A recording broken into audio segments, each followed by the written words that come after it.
How to force stop an app on iPhone. So for example, let's just take an Instagram application as an example here. For example, your Instagram application is lagging and it's just like that, or freeze, or your Instagram application is freezing.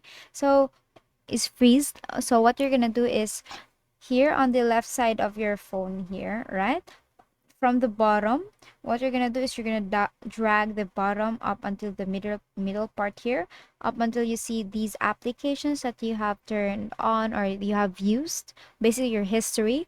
And then what you're gonna do is you have to delete that specific application to be able to force stop that application. So whenever you click back the Instagram here, it will basically restart or refresh the application again.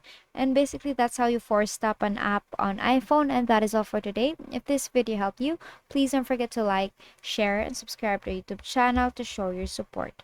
Thank you for watching.